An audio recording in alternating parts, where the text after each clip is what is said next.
Prologue. Ancient Shadows. 1520. The Yucatán Peninsula. The dense jungle swallowed the sounds of the Spanish expedition as they hacked their way through the vines. The air was stifling, heavy with moisture and the scent of decay. Conquistadors marched in formation, their armor gleaming dully under fractured sunlight that pierced the canopy.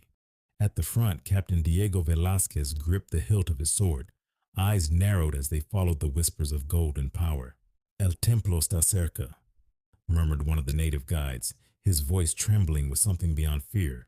He wouldn't meet Velázquez's gaze, his eyes fixed on the ground, as if terrified of what lay ahead.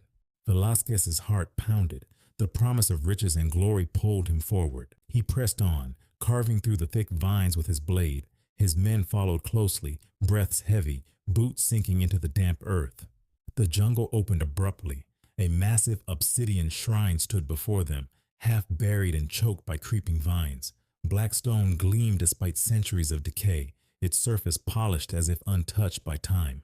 Intricate carvings danced across its surface, depicting the form of Tezcatlipoca, the god of darkness, vengeance, and sorcery. The eyes on the carvings seemed to follow them, hungry and ancient. Velázquez's breath hitched. He ran his gloved fingers over the cold stone, tracing twisted depictions of warriors kneeling, faces contorted in agony, souls pulled from their bodies by shadowy tendrils. "Riquezas más allá de la imaginación," he whispered, his eyes wide with greed.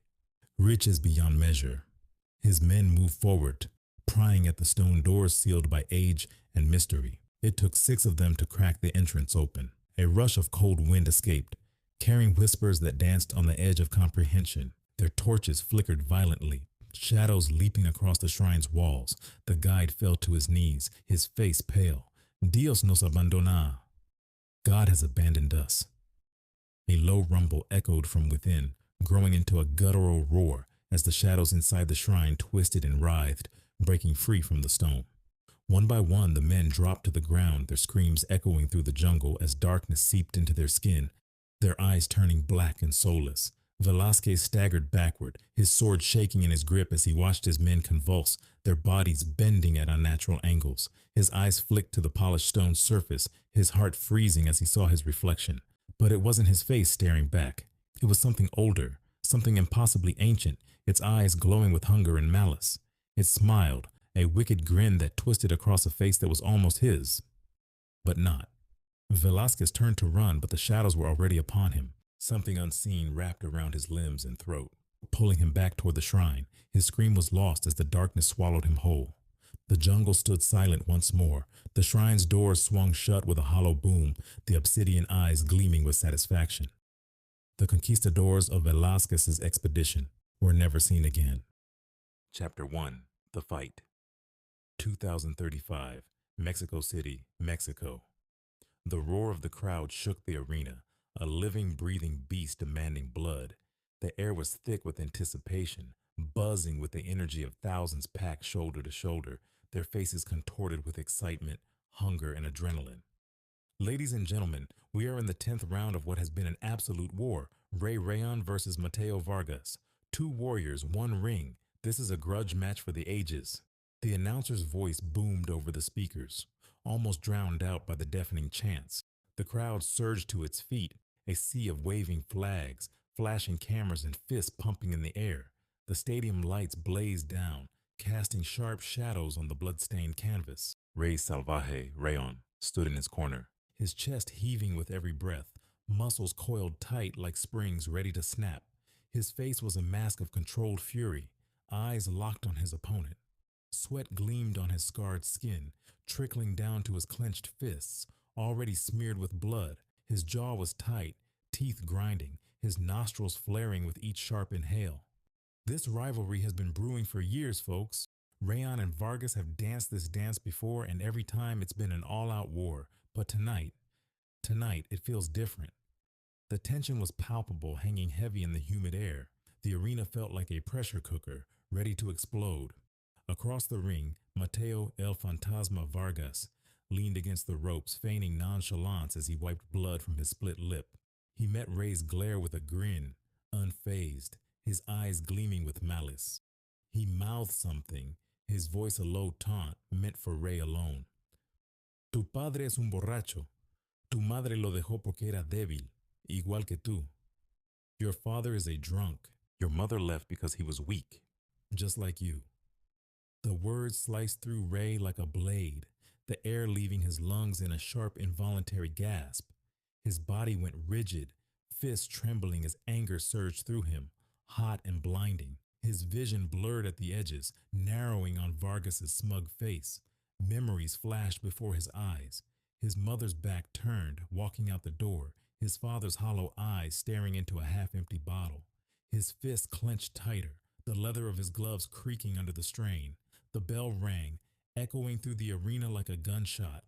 Ray didn't wait.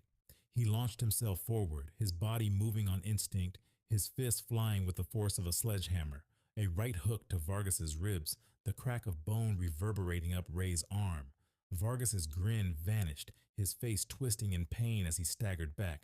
Rayon's coming out swinging. He's like a man possessed.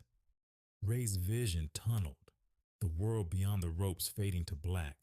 All he could see was Vargas, the smirk, the sneer, the man who had insulted his family. An uppercut shattered Vargas's jaw, his head snapping back as his mouthguard flew across the ring. Blood sprayed through the air, droplets glistening under the harsh lights. The crowd roared, a wave of sound crashing around them. Vargas was falling, but Ray didn't stop. Another punch, then another, his knuckles splitting as they met bone. The referee lunged forward, shouting, waving his arms. Ray didn't stop. His fists were a blur, driven by a rage he couldn't control. His father's broken voice echoed in his mind, his mother's silhouette fading away. Vargas's face was unrecognizable, swollen, bloodied. His body was limp, slumping against the ropes. His eyes rolled back, his head lolling uselessly. Hands grabbed Ray, tearing him away. His chest heaved, vision hazy. The referee's face was pale, his voice a distant echo. Stop, it's over, it's over. Ray blinked, the red haze lifting. The arena was silent, the roar of the crowd replaced by gasps and horrified whispers. Vargas wasn't moving. Ray's heart sank, the weight of his actions crashing over him like a tidal wave. His eyes found his father at ringside, a look of devastation etched into the older man's face. My God, Rayon has snapped. This isn't just a knockout, this is a brutal assault. What a sad day for boxing folks, for sportsmanship, for Rayon's legacy. His career. It's over. The boos started slowly, then grew louder, echoing around him, each one a dagger to his chest. Officials rushed into the ring, faces grim as they surrounded Vargas's motionless body. Ray stumbled back, his fists still shaking, drenched in blood. His knees buckled, the world tilting as he sank to the mat. He didn't hear the announcer, didn't see the paramedics. All he could see was his father's face, the face of a man who had just watched his son become a monster. Ray's world went black. His career was over.